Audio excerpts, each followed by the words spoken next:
పరమగీతములు 6:4. నా సఖి నీవు తిర్సా పట్టణము వలె సుందరమైన దానవు, యెరూషలేమంతా సౌందర్యవంతురాలవు, టెక్కమ్మెడెక్కిన సైన్యము వలె భయము పుట్టించుదానవు. దేవుడు తన పరిశుద్ధ వాక్యాన్ని మనతో మాట్లాడుతున్నాడు. దేవుని యొక్క వాక్యాన్ని ధ్యానిస్తున్నప్పుడు నీవు ఏ మనసుతో ఉన్నావో, నీ మానసిక స్థితి ఏ స్థితిలో ఉందో దాని తగ్గట్టుగా దేవుడు మీతో మాట్లాడాలి.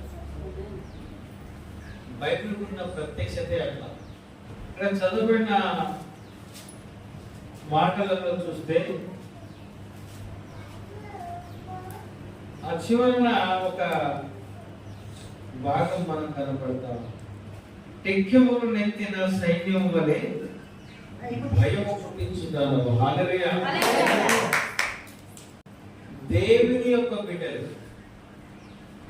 రక్షణ పొందిన బిడ్డలు, రక్షణ ఆనందం కలిగిన బిడ్డలు, దేవుడు రక్షించిన బిడ్డలు ఎట్లా ఉంటారంట? సాతాను గారికి భయం పుట్టిస్తాడు. ఆమేన్. దానికన్నా ముందు ఆ మాట అంటాడు, ఏమంటాడు? తన ప్రేమతో సంఘాన్ని పిలుస్తా ఉన్నాడు. తను రక్షించిన బిడ్డలను మనకు చాలా ముందొస్తే, చాలా ప్రేమ కలిగితే, మన బిడ్డల్ని ఏ విధంగా సంబోధించి మాట్లాడతామో అంత ప్రేమతో దేవుడు మనల్ని పిలుస్తా ఉన్నాడు. సుందరమైన దానం. దేవుని సన్నిధిలో సరిగా ఎదగలేకపోయినా, దేవుణ్ణి సరిగా స్థుతించలేకపోయినా, దేవుని పట్ల విధేయత చూపకపోయినా, దేవుని మాత్రం తన బిడ్డలు ఉంటారంట అందంగా కనబడతారు. హల్లెలూయా.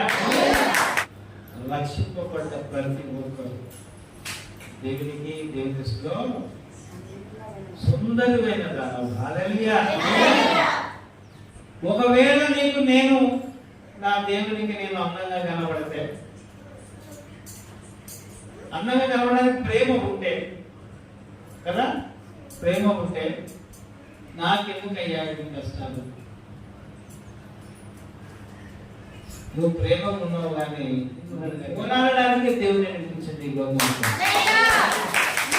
అది మర్చిపోతాను. 10లో వ్యూహిత సైన్య సమభీకర రూపిణియునకు ఈమె ఎవరు? హల్లెలూయా. ఏంటంట? వ్యూహిత అంటే వ్యూహం. ఈ సమాజంలో, ఈ లోకంలో నువ్వు బ్రతకాలంటే ఒక వ్యూహం వేసుకోవా. సైన్యానికి వ్యూహం ఉండాలి. అంటే వ్యూహం అంటే ఏంటి? ఇంకా కొత్త తెలుగులో ఉపాయం. హల్లెలూయా. ఉపాయం ఉన్నాడు అపాయం నుండి. హల్లెలూయా. దేవుని రాజ్య వారసుడు కదా, ఆయన రాజు కదా, ఆయన ఈ లోకాన్ని పరిపాలించబోతున్నాడు కదా. నేను పిలిపించిందే ఈ లోక రాజ్యాన్ని ఏలడానికి. హల్లెలూయా. తప్పనిసరిగా ఒక రోజు మనం తప్పనిసరిగా దేవుని సైనికులుగా నిలబడబోతాం. ప్రతి ఒక్కడు ఒక సైనికుల్లో బ్రతకాలి. హల్లెలూయా. దేవుని విషయంలో, క్రీస్తు విషయంలో, క్రైస్తవుని విషయంలో ఎవరైనా అందంగా ఉంటే వానితో నీ వాక్యం చేత మాట్లాడాలి. హల్లెలూయా. వానితో మాట్లాడేటప్పుడు నీకు ఒక వ్యూహం ఇస్తాడు దేవుడు. ఆ వ్యూహంతో వారు మాట్లాడాలని చేయించాలి. హల్లెలూయా. ఏముంది అయ్యా, ఏమంది వారి బాబానా ఆడుకోదడు. ఎందుకయ్యా మనం అనేది? పిచ్చోడా, అట్లా పోరాడినోడే దేవుని రాజ్యంలో ఉంటాడు. హల్లెలూయా.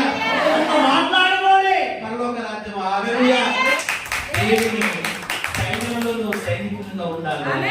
ఉపాయం కలిగిన సైనికునిగా ఆ విధమైన దేవుడు అనుకున్న రీతిలో దేవుని కుటుంబం మారాలని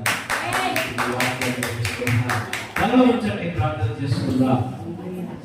మా జీవం గల మా యేసయ్య మా రక్షకానికి వందనాలు. విత్తబడిన వాక్యాన్ని నీరు కట్టండి. పవిత్ర